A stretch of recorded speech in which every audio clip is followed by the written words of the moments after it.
Good morning, everyone. We're going to go ahead and get started. If you could take your seats. Thank you.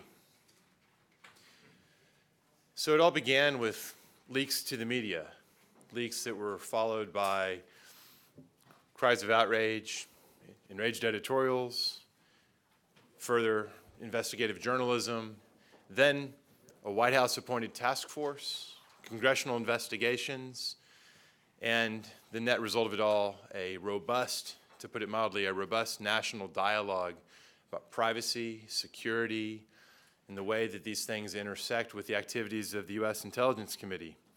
It was widely thought by folks at the time that the U.S. intelligence community would never be the same again, that this would be transformative. Or at least that's the way it seemed to those in the mid-1970s who were looking at the results of what had come out first in the media and then in the church and Pike investigations in the House and Senate and in presidential investigations as well.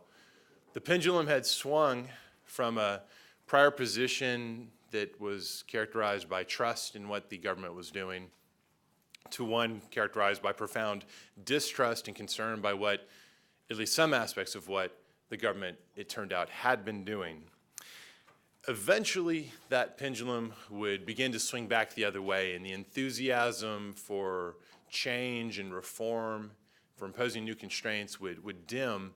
But before that happened, a new equilibrium was in place, a new legal architecture that was far different from what had been before, was in place and would remain in place for decades to come.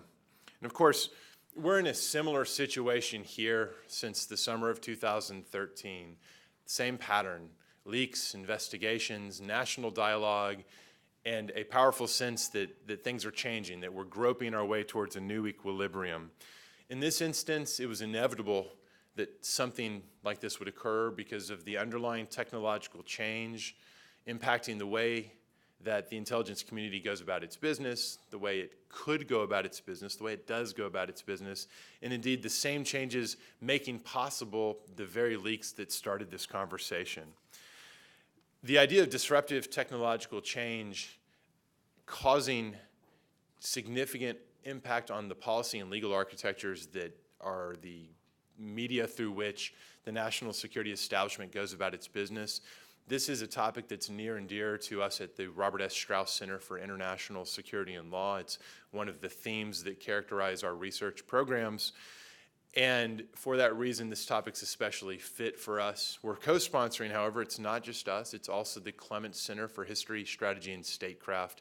Together, the Strauss and Clements Centers at UT combined forces last year to create something called the Intelligence Studies Project. And the idea of the Intelligence Studies Project is, well, it's manyfold, but one of the purposes is to incentivize and spur academic, policy-relevant research into the activities of the intelligence community in the spirit of improving things from the point of view of the greater public good, and then separately to try to infuse a better understanding of the facts, of history, of technology, of the relevant law, all these factors, into the ongoing public debate through which we're all currently living. This conference is a manifestation of that sort of interest. And for those who will be participating over the next day and a half, thank you very much for traveling to Austin, in many cases from a substantial distance, to be part of that conversation. We couldn't start off with a more appropriate speaker than we will do this morning with Admiral Bob Inman. It's impossible to capture the scope and impact of Admiral Inman's contributions to the nation, to this city, to this university. I will say just a few things about him and then turn the floor over to him. He's a graduate of UT who went on to join the Navy and served for more than 30 years in a truly extraordinary array of capacities, retiring at the rank of admiral.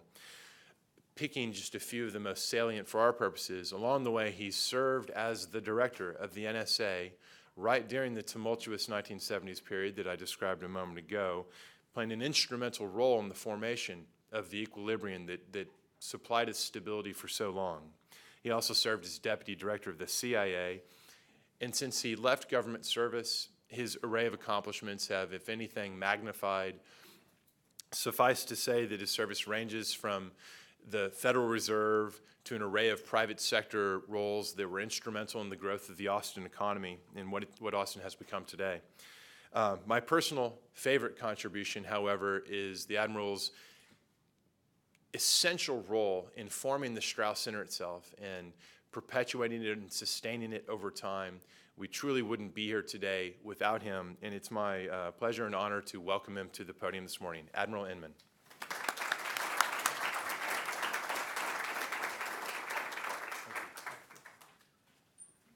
Thank you very much, Bobby, and it's wonderful to see how your leadership of the Strauss Center has taken off and what promise it brings.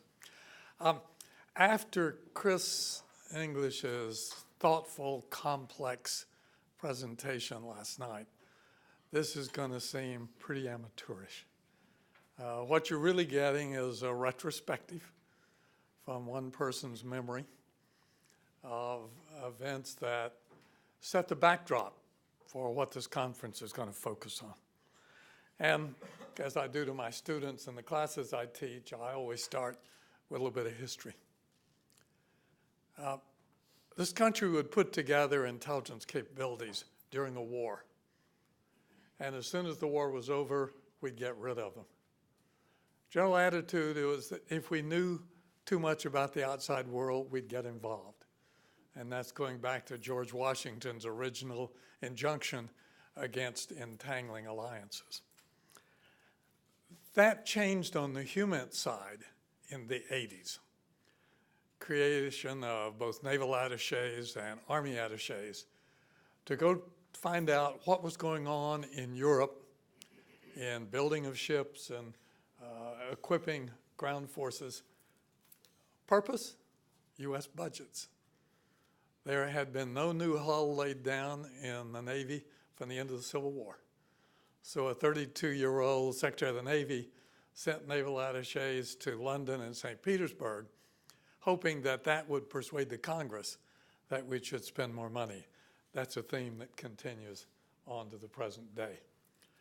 But it was World War I that sharpened the country's interest in communications intelligence. And it was our British colleagues who fostered that. And you'll remember from history the Zimmerman telegram. British collected, decrypted diplomatic communications between Mexico City and Berlin. And they provided that to the U.S. at a critical point, which helped persuade President Wilson that we should head into the conflict on the side of the Allies after having remained neutral for almost 3 years. But beyond that, it also said this was something we ought to be doing regularly, not simply relying on the British. So when World War I was over, we kept a communications intelligence capability after the war for the first time. It was called the Black Chamber. It was placed in New York City. Why would you put it in New York City, not Washington? Because that's where the undersea cables came and went. And if you wanted to access the diplomatic traffic, it's like Willie Sutton. Why did he rob banks? That's where the money was. So you positioned yourself so that you could access that which was of most interest to you. We know from history that they provided a lot of detail, primarily State Department as the customer for naval arms limitation talks, other trade agreement talks. Then came 1929, new Secretary of State. Briefer went running in to show Secretary Stimson the position that was going to be taken by the other people in the upcoming discussions. And he said, "Gentlemen, don't read other gentlemen's mail," and ordered the Black Chamber disestablished. Now, Mr. Yardley, who'd created it and ran it through that long period of time, was so inflamed that he wrote a book, The Black Chamber, which went through all the details of our successful efforts at intercepting, decrypting, and customers who'd used it. Well, the reaction in Congress, the first and really only effective legislation focused on leaks of classified information, 18 U.S. Code 798, 1933. Very simple. If you had access to communications intelligence and you provided it to someone who was not authorized, $10,000 fine and up to 10 years in jail. 1933 terms, $10,000 was a lot of money. And it created a sense of discipline about those who had access to communications intelligence that prevailed well into the decade of the 1980s. In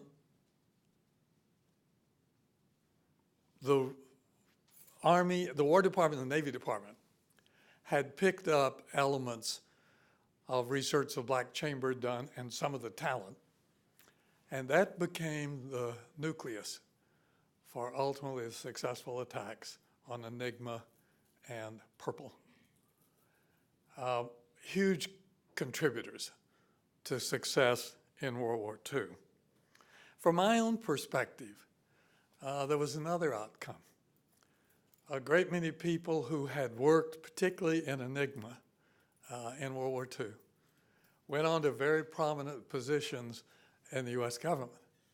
And at a point in time when I was under fire as the new director at NSA, a number of them reached out to offer advice, help. Joe Kraft, who'd been an 18-year-old at Arlington Hall Station. Justices Potter Stewart and John Paul Stevens, who had both served in the field and had, but there's a sense here, a strong sense of patriotism because of their direct personal knowledge of the contribution that the success in collecting and breaking codes had on the U.S. war success. And there were a great many others that it turned out as well. Fast forward, 1952. Actually, in 51, the Air Force Signals Intelligence Service had detected preparations of the Chinese to enter the Korean War. They did not share that information with the unified commander, General MacArthur, nor did they share it with Washington. And when President Truman found out about that, he was so furious that he created a commission chaired by a lawyer named Brownell to examine the entire process of how the U.S. government was organized to do communications intelligence.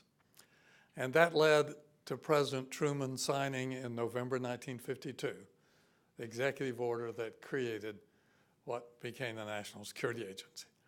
I dwell on that for a very specific reason. From the outset, the Secretary of Defense was the executive agent for the government for operating NSA. But the Director of Central Intelligence was charged to tell NSA what they should collect. NSA would decide how to do it, but the directive on what to collect wasn't decided by NSA, it was decided by the Director of Central Intelligence. Set up a committee structure, regularly reviewed, SIGINT committee.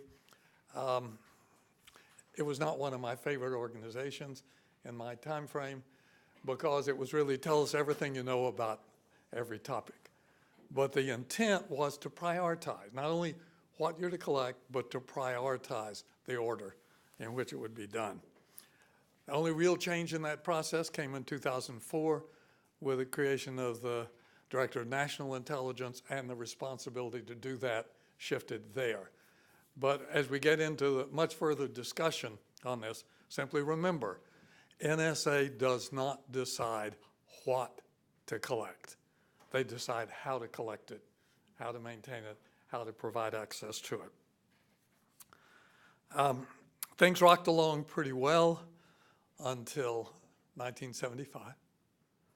Church committee, Pike committees were formed in the wake of revelations by Seymour Hersh and ultimately others in the process. But one of the things which came out in that process was the Tom Charles Houston plan. He was a staffer at the Nixon White House. The Nixon White House was absolutely paranoid about who was funding the anti-Vietnam demonstrations. They were persuaded it was foreign money. They were persuaded it was coming in through Cuba. That's ultimately what led them to Watergate, trying to find evidence of that funding stream. So what Tom Charles Houston put together was a plan for all the intelligence agencies to conduct surveillance of all those who were identified as taking part in the anti-war demonstrations. Tom Charles Houston plan was never implemented. It was, in fact, brought down by none other than J. Edgar Hoover. Now, why did J. Edgar Hoover block it? Because he didn't want the other intelligence agencies getting involved in what he considered to be his purview of looking at what was going on inside the United States. But when the Church Committee dug into and gave great attention to the Tom Charles Houston plan, it was almost lost that it was never implemented. Nonetheless, General Allen, the director of NSA, public session, beaten around the head and shoulders, his predecessor, twice removed, Noah Geiler, had in fact been involved in putting together the Tom Charles Houston plan. And the NSA could well have been brought into it had it ever been implemented in the process. So that created broadly in the country the image that NSA was spying on U.S. citizens in the process. I had been deeply involved in the Church and Pike Committee hearings in my role as Director of Naval Intelligence.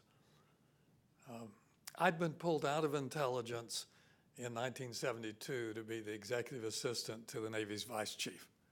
Every day, I was tasked to monitor how had the Navy Department writ large done the previous 24 hours with the media and with Congress.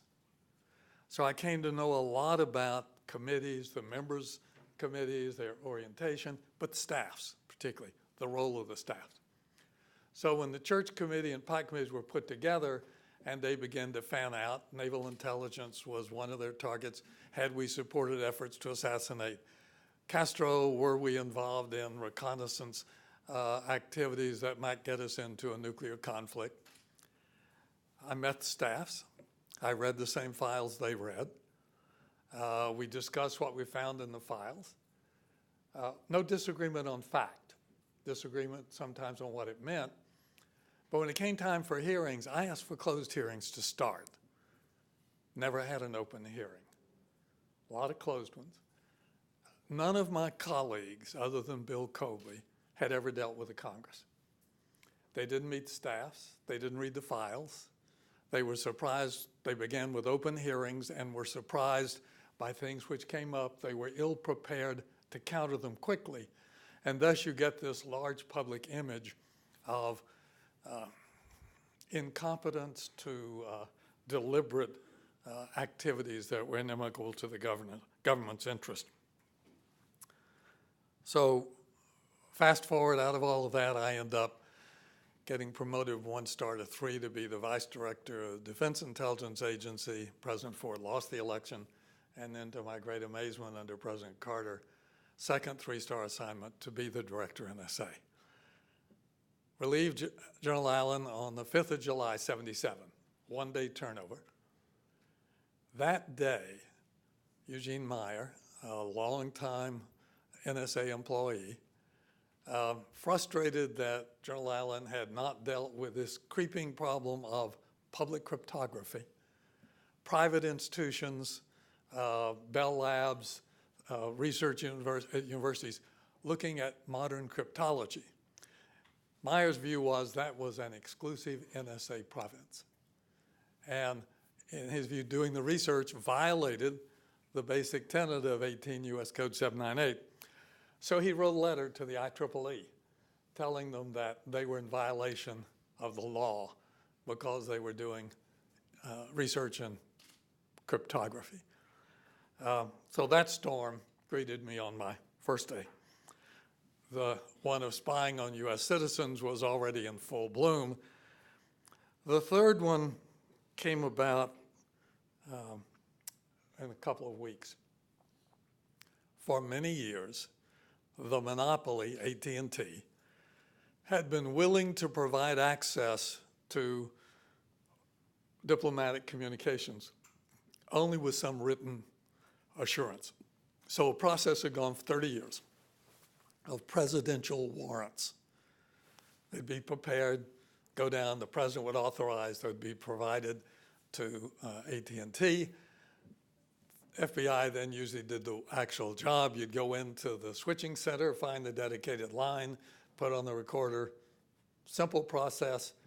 Very little likelihood that you'd run across communications of U.S. citizens unless a U.S. citizen was being discussed in the foreign diplomatic traffic. Well, stack came in of warrants to be reissued second week, so I dutifully signed them. Courier took them down to the NSC, and then he called me, the Brzezinski's deputy, David Aaron, who had been on the church committee staff, had looked at them and said, they're trying to get something that can blackmail the president with. This is like J. Edgar Hoover. So I said, bring them back, and when the current warrants have expired, stop the coverage. And we did exactly that. It turned out that there were some customers, including the U.S. Attorney General, actively following some activity, and immediately, where's the traffic? No warrant, no traffic. The answer back, oh, we didn't understand, get them down, President Carter will sign them today, and did, and we resumed the coverage.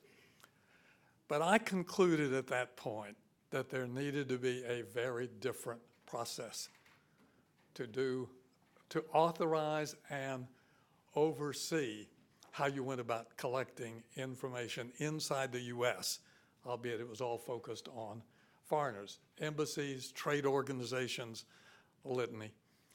So I went to the Senate Select Committee to talk to Senator Warren Rudman, Republican of New Hampshire, and Senator Joe Biden, Democrat of Delaware.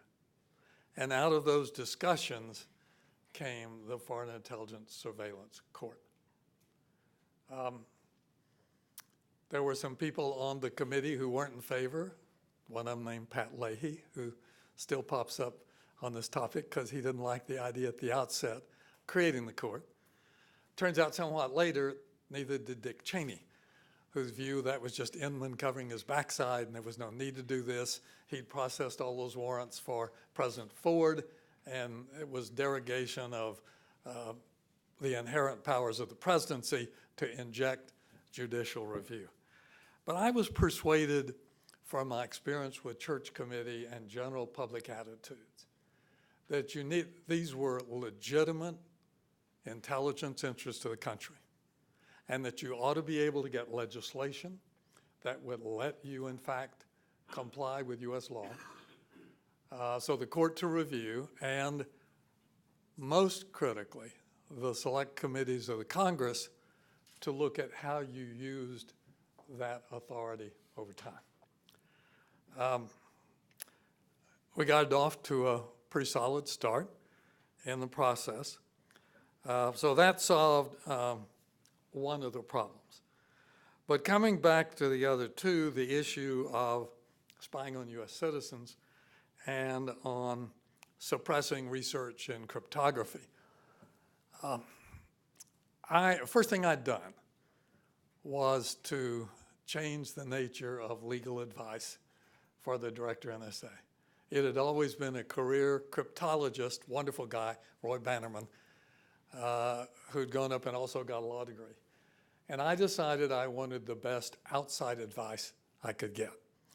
So Deanne Seamer, General Counsel of the Defense Department, did the work, and I hired as NSA's General Counsel Dan Silver.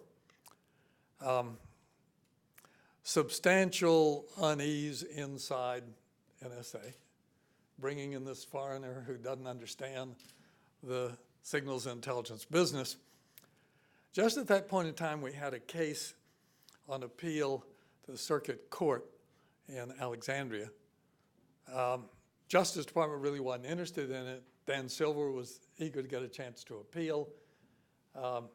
Justice let him take the case. He won a sweeping decision in NSA's favor. And all of a sudden, I was a hero for having brought Dan Silver in. But as I turned to try to deal with this problem of public perceptions in cryptography, as an undergraduate at Berkeley, Dan Silver had been editor of the Daily Californian. So certifiably liberal credentials for getting into a dialogue. His father also had been on the Berkeley faculty. So we arranged to go out for a meeting on the Berkeley campus. Mike Heyman, who was the vice chancellor, had been previous dean of the law school, hosted. The head of the faculty council was the primary opponent. And I tell you, the first hour, it was sort of the dialogue of the deaf. I would present the case. He would give an exact counter argument. There was nothing that approached reconciliation until Mike Heyman said, no, wait a minute. Let's just consider maybe the admiral does have a valid case. How would we go about dealing with it if it was valid? Chairman of the faculty council didn't like it, but the others sort of rallied. And out of it came a very serious discussion of peer review. They had had some interaction with NSA over the years, few of the researchers, and it was sort of a black hole. If they approached them, they'd get no response, no discussion. So we agreed that what we needed to put in place was neutral ground to sit down to say, could you in fact develop a peer review process that would protect NSA's long-term national security interest, but also satisfy the need to let this field of public cryptography explode, dealing with what we perceive to be a growing need in the country. I would be honest, tell you, we didn't begin to perceive how large that need would become. Jack Peltison, who was president of the American Council on Education, agreed to provide the neutral ground. Atkinson, who was the head of the National Science Foundation, funded it. And out of it came a process. A researcher in cryptography would submit to NSA, is there any national security grounds to oppose what we're doing? NSA was required to respond within 2 months. They could not stretch it out. If they had objection, they had to be willing to clear the individual to let them understand what the objection was. I then made a detour. One of the most outspoken critics was a professor at Stanford named Marty Hellman. So I drove down in my rental car and knocked on the door of Professor Hellman, and we talked through the whole process. I reported the Berkeley conference. He agreed to take part in the effort.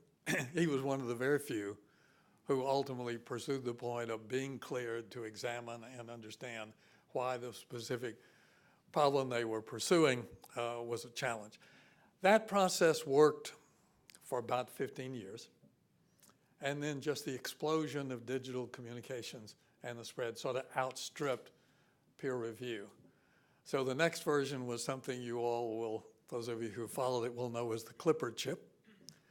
And there the issue was who would maintain the key if there was a need to in fact access something in the public cryptography thing.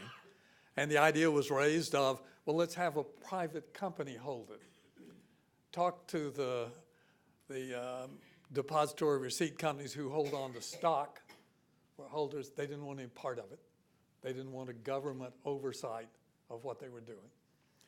And as we explored, we found the reality that if you go to some entity outside the government to hold these materials, they are, without exception, exceedingly reluctant to have government oversight or review of what they're doing. So this goes back to the test, the original concept put forward of having congressional oversight of the activities you were doing as the surrogate for the public that in fact what you were doing was entirely legal.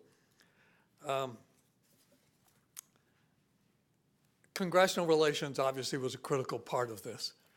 And I was able to build on my experience with the committees during Church and Pike, I was privileged to have Congressman Eddie Boland as chairman of the House Select Committee throughout the entire period. He was very close to Speaker Tip O'Neill. On the Senate side, Senator Noy, who had made the ranking member the vice chairman, so I had Noy and Goldwater for 2 years, By and Goldwater for 2 years, and then Goldwater and Pat Moynihan for the remaining 2.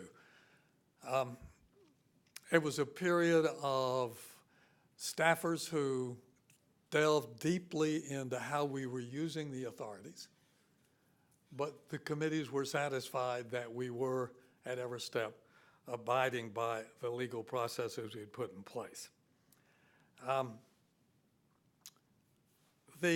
I can't tell you that it automatically satisfied this issue of, are you spying on us? So everywhere I'd go to make speech around the country, first question, honestly, was NSA keeping a file on me?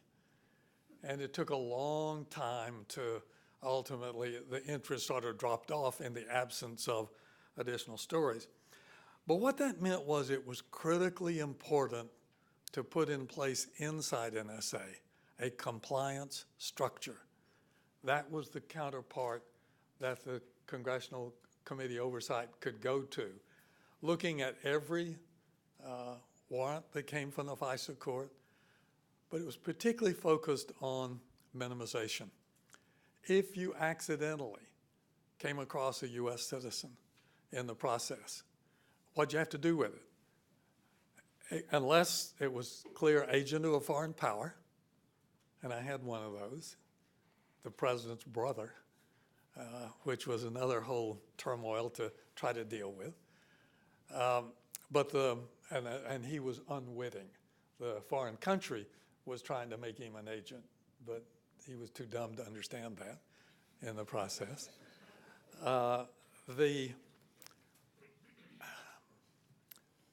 The real issues here were ones of what if you made a mistake? And getting built into the compliance. If you found a mistake, you reported it. Under no circumstances would you try to cover it up or hide it. And that's what ultimately built confidence with the committees when you identified for them where you'd made a mistake on the compliance issue and they accepted that you were really complying by it.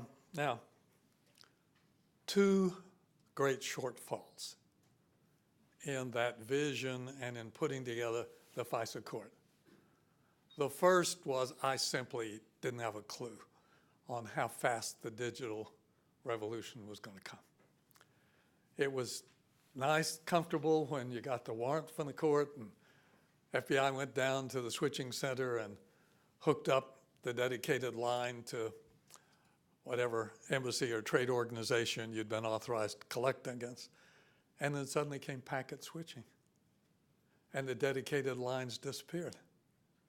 And you suddenly had to deal with the reality that you had to sort through large volumes of information to find what you were authorized to collect, which made the compliance issue far more difficult than it had been before. The other, I did not contemplate in 1978 non-state actors coming to this country on valid tourist visas, traveling, training, moving money, and ultimately hijacking aircraft and flying them into buildings. There was no process in the legislation. It was all aimed at countries and their organizations, not individuals traveling using multiple different cell phones in the process. This came to a direct head right after 9/11, when President Bush asked, are there any others here? And Mike Hayden explained the difficulty. There was nothing in the FISA court that authorized. Vice President pops up, you don't need it. It was never needed the court in the first place. President's always authorized it, bring in the warrants. President Bush will authorize them and you can go collect. And that is the process that went on. Mike and I talked a good deal during this time frame, and about the need to get the legislation changed to accept the differences. So on his own, at substantial risk, he went to see the majority leader of the Senate to talk about it. And he was told that there was no way legislation could be enacted in the climate that was there without revealing the nature of what you're trying to do. That prevailed. It goes on for another 3 years, and then a substantial public outcry when it pops up that we'd gone back to presidential warrants and issue of whether that was even authorizable under the FISA statute. But the point I'm trying to make here, inside NSA, from its director on down, the intent to provide with the provisions of the law, and if it wasn't there, get different legislation was very deeply ingrained in the fabric of the agency. Now, let me turn finally to the issue of leaks and what leaks do. The reality is, whether it's companies or individuals or countries, they rarely accept the vulnerability of their communications until they're presented with evidence of the violation. We never had a human source in the Soviet Politburo in the entire existence of the Soviet Union. But we did have a period of time when we had pretty detailed knowledge of what they were discussing, what they were talking, because we were intercepting the dialogue between Politburo members in their limousines going to and from the Politburo meetings. And somebody leaked it to Jack Anderson, and he published that we were listening to the limousines in Moscow. They put encryption on those things, but fortunately, it was a very weak encryption system. Didn't take us long till we were back at work in the process. Vital information, couldn't get any other way. It was leaked to Anderson again. He reported we were again reading it. They went to a high-level system that was never successfully attacked. 1998, Nairobi and Dar es Salaam. Cruise missiles fired into Kenya, into Sudan, and into Afghanistan. Background briefing by the National Security Advisor himself to the media about the, he was asked, well, how do we know Al-Qaeda's involved? And he said, well, we were listening to their communications. That went out worldwide, unidentified source, and within a week, all Al-Qaeda communications were gone. A very, very long, slow period to go try to find them. Flash forward to 10 December 2001. Palpable excitement in Washington. Bin Laden's been cornered at Tora Bora. We're going to bag him tonight. Journalists asked, how do we know he's there? Unidentified individual said, because we were listening to his communications. That went out worldwide. He never, ever was in communications directly again until it was taken down at Abbottabad. Went to couriers exclusively. Finally, Koreagate. This had happened the second month I was at NSA. Turned out that a member of Congress was regularly keeping the Korean government advised of what was going on inside the investigation. Park Sun had been providing money and favors to congressmen, particularly when they traveled to Korea. Instructed to give that info to the Speaker and Congressman Boland, but it was also given to the chair of the Ethics Committee. And within 2 days, it was in the hands of the media. Wall Street Journal called. Eddie Lindauer got the story, went to Kenny Bacon, and they called to ask the Assistant Secretary of Defense for Public Affairs, would it be damaging if we report NSA had provided? He was assured it would be, so the Journal ran their story, but didn't identify how the U.S. government knew what was going on. We watched a great scramble to find out where the penetration was, But the New York Times, being very unhappy they'd been scooped, ran front page the next day, NSA provides.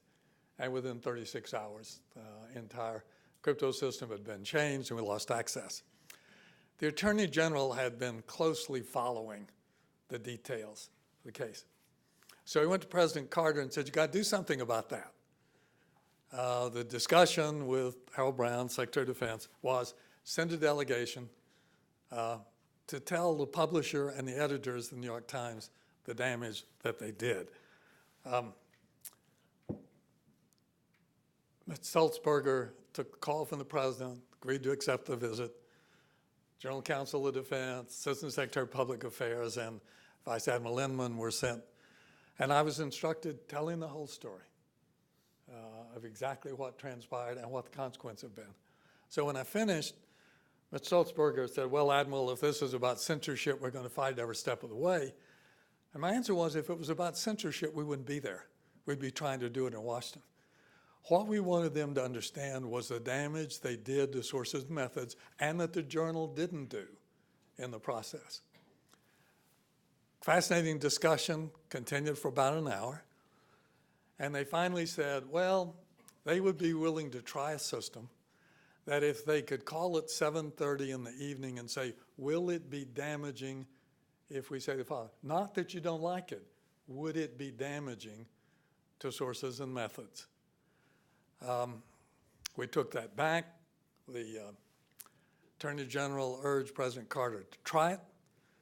The big debate was who would do it. And since Inman had already gone through one, Inman was designated to be the recipient. It spread pretty quickly to the Washington Post, the Star, Chicago Tribune, Los Angeles Times. Little slower, Newsweek, Time, U.S. News World Report. That process continued on through the Carter administration. It was a topic of discussion between Dr. Brown and Cap Weinberger. Turnover, Cap wanted to continue it, so I kept it as I moved CIA until I retired. At that point, Casey wanted to take it over because he wanted to kill it in the process, and did. But it was not always a comfortable situation. There were only a couple of times when I had to persuade them for a dialogue the next day to understand the damage. In almost other cases, you could simply change the wording to remove how the U.S. government knew. In one of the conversations with Howard Simon and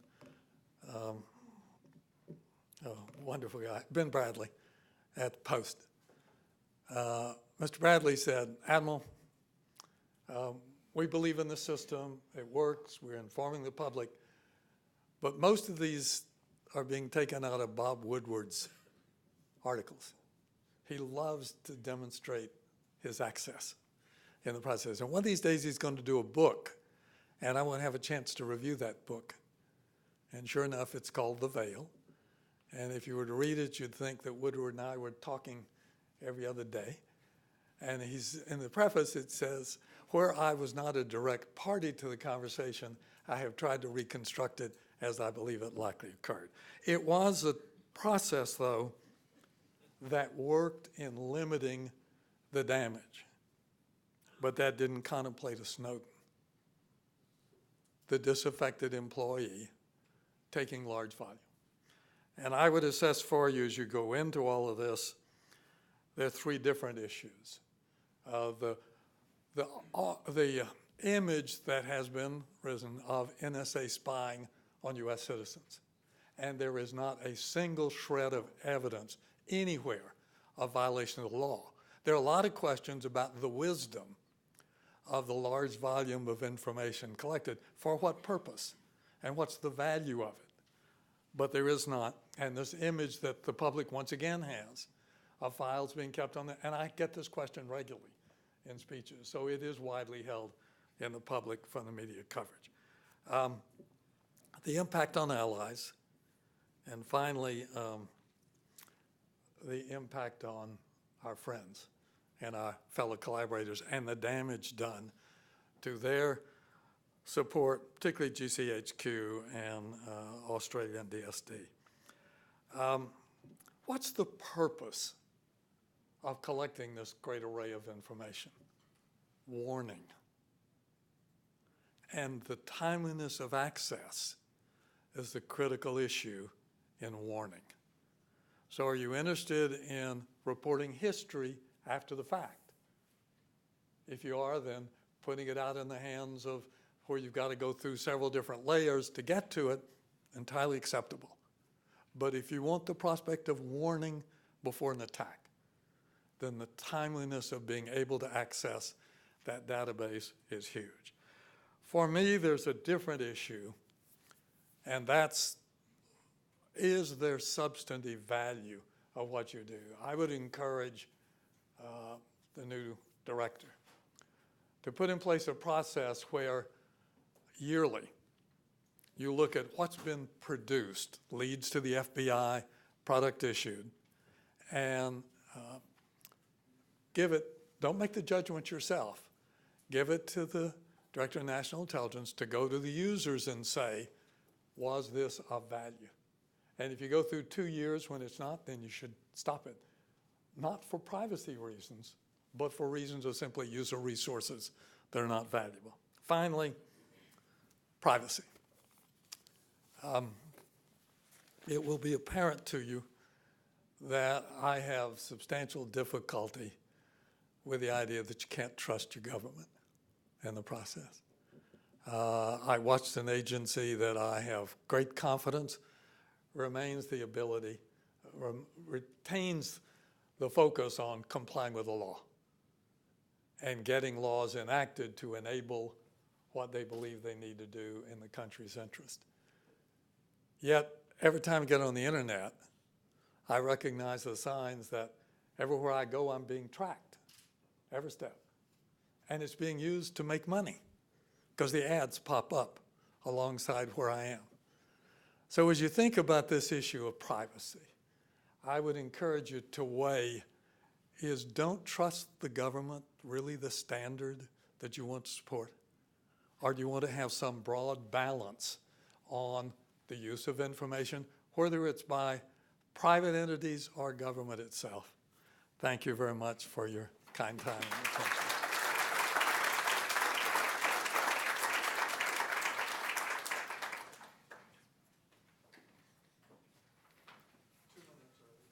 Thank you, Admiral.